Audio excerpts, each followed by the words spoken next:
Hi everyone, in this video we are starting Unit 10, but instead of starting with Lesson A, vectors on page 1, we're actually going to be starting with Lesson C. So Lesson C gets into polar coordinates versus rectangular coordinates. So folks, up till this point we have primarily used the Cartesian coordinate system, also known as rectangular coordinates. If I have the point 2, 3, that would be right 2 and up 3. And we would say that 2 is the x component and 3 is the y component. So this is my x distance. This is my y distance. Now, to change it to a polar coordinate, instead of looking at the horizontal and vertical components, we are going to look at the distance from the origin to the point, which we will name R, and the angle that it makes with the x-axis. So this is how we go from rectangular coordinates to polar coordinates. Now, polar coordinates, for example, for 60 degrees, are expressed as the R and then the given theta. So folks, it's very, very important when you're stating polar coordinates that you put the degree symbol or the radians there, because otherwise this would just look like a huge XY coordinate for 60. But having the 60 degrees there lets us know that we are looking at a polar coordinate. So if I wanted to graph this polar coordinate, we would go to the 60 degrees, and this is 1, 2, 3, 4 units. So towards the angle, 4 units.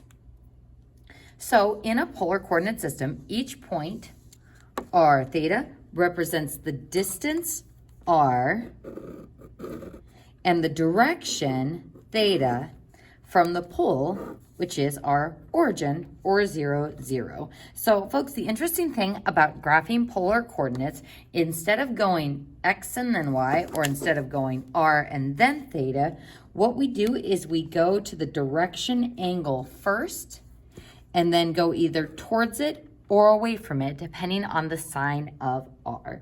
So we're gonna go ahead and get some practice with just plotting the polar coordinates, looking at these examples below on a polar coordinate system. So looking at A through E, we are given the radius, r,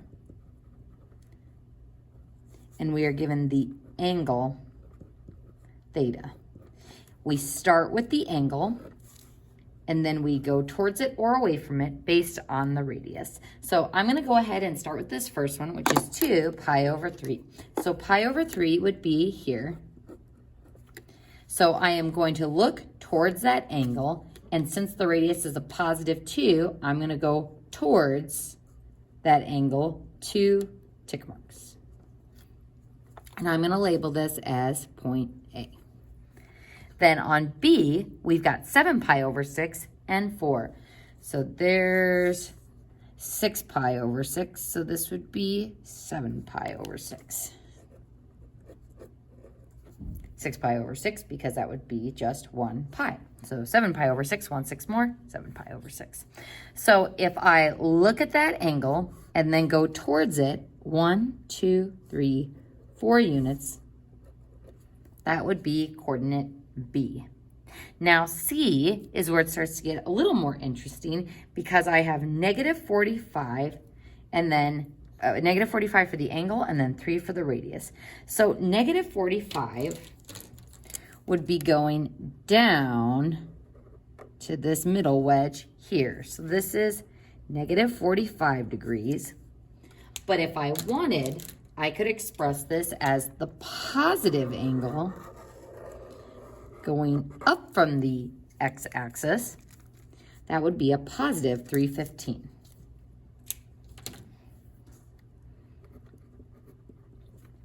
So this is where we get into the multiple ways of writing polar coordinates.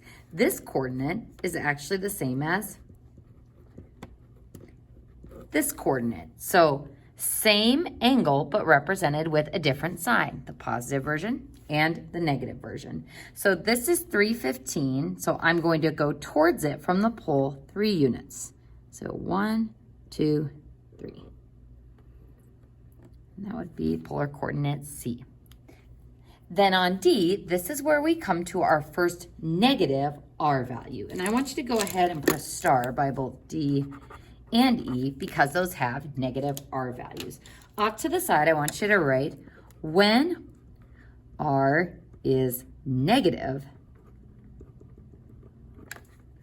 you go away from the angle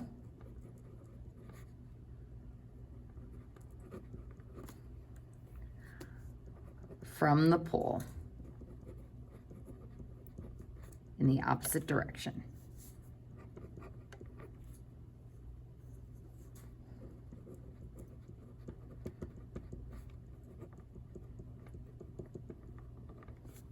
So when R is negative, you go away from the angle from the pole in the opposite direction. So let's see what that looks like with example D. So we find 3 pi over 4, which would be, that's 4 pi over 4, so that would be 3 pi over 4. So there's our angle, but instead of going towards it 1 unit, we are going to go away from it 1 unit, which would be here. So here's my angle line to the 3 pi over 4, but instead of going 1 unit towards it on the angle line, we follow that same angle line in the opposite direction. So that is how we arrive here. Now what's interesting is this point that we have just mapped is the same as having the angle 315 degrees, which would be 7 pi over 4. So 7 pi over 4. Going towards that angle, a positive one. So this is the same polar coordinate represented in a different way. This one has a positive angle and a negative R. This one has a positive angle and a positive R. So it all depends on whether you are going towards an angle with a positive R or away from it with a negative R. So looking at E, we have negative 4, 0. So the R is negative. So first we find 0 degrees or 0 pi, which would be here, this angle line. So instead of going towards that 1, 2, 3, 4, we are going to move away from it. 1, 2, 3, 4. And there's coordinate E. So what would be another way of expressing this coordinate? What is the positive angle used here? This would be pi. And we're going towards pi, 1, 2, 3, 4. So 4 pi. Or you could have said 4 180 degrees, since it didn't really specify whether that 0 was a pi in radians or if it was 0 degrees. So a couple different ways we can express polar coordinates, which leads us to our next example. Every polar coordinate can be defined in an infinite set of ways. And we actually talked about infinite ways of representing angles in our previous chapter because I can always add 2 pi k or add 360k to find all coterminal solutions. So when it says they can be defined in an infinite amount of ways, we could have r and then a theta plus 2 pi k, or r and then theta plus 360 degrees k. And don't forget, just like in chapter 9, let your k be equal to the set of all integers. So this is my infinite way of expressing polar coordinates. But we are going to focus on how we can express one polar coordinate in 4 different ways within 1 rotation of the unit circle. So yes, you can keep rotating, going more and more positive or more and more negative, but we're going to focus on expressing one polar coordinate in 3 other ways within 1 rotation of the unit circle. So for every polar coordinate, there are 4 ways to express. So 4 ways to express any polar coordinate within 1 rotation of the unit circle.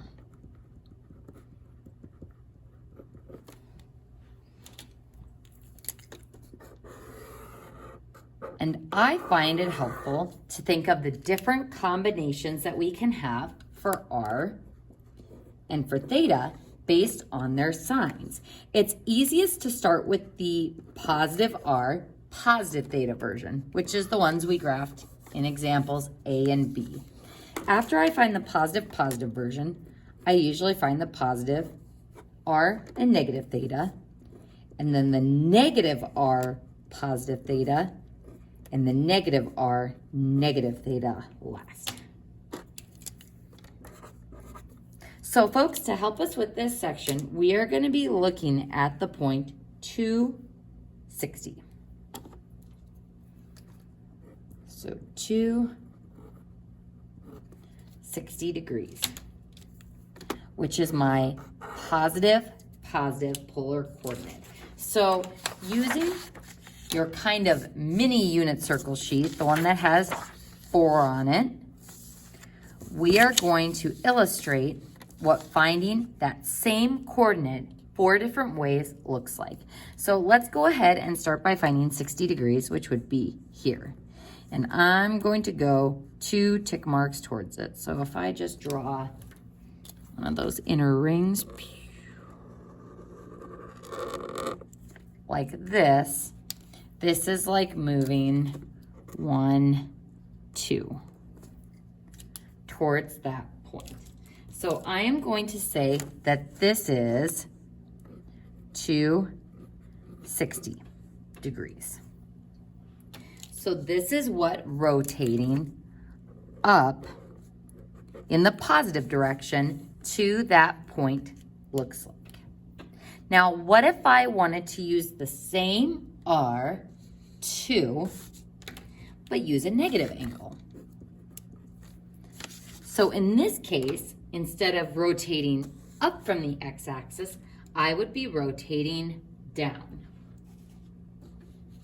I can find that red marker. There it is.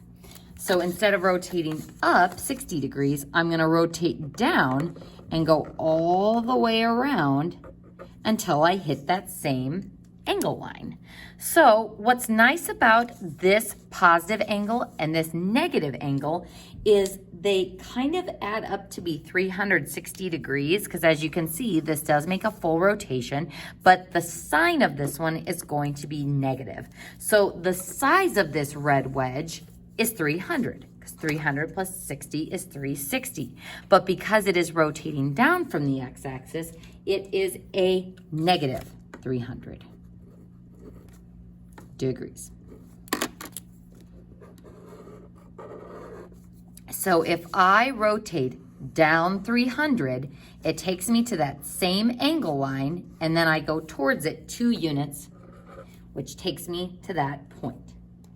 So now I am ready to find my next representation of that polar coordinate. So in this one, I'm going to be using -2 for the radius.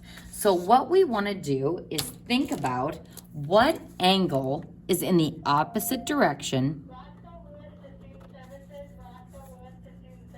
from 60 degrees, which we see is 240.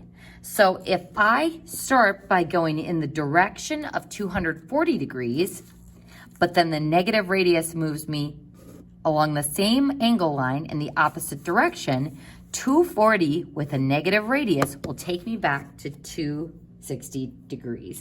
So I am going to use the negative radius and the positive angle, 240 degrees, to get my next coordinate.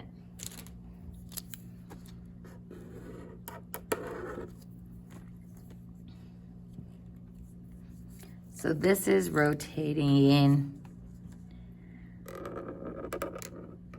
to that yellow line to that angle, and then moving away from it, which sends me back up to 260 degrees. So same exact polar coordinate represented with different values. So let's go ahead and find the last one, which I usually find to be the most challenging. So for this one, we are going to use the negative radius again, but instead of going up to that angle line, we are going to rotate down to that angle line. So what angle forms a full 360 degrees with 240? 120. So the size of this pink wedge is 120 degrees, but since I am rotating down, it would be a negative 120 degrees. So how we would graph this point is we rotate down 120 degrees, which takes me to this angle, or positive 240. And then if I move away from that angle 2 units from the pole, that takes me to the same 260 degrees. So all 4 of these polar coordinates represent the same exact point. And notice that we haven't gone beyond the scope of the unit circle.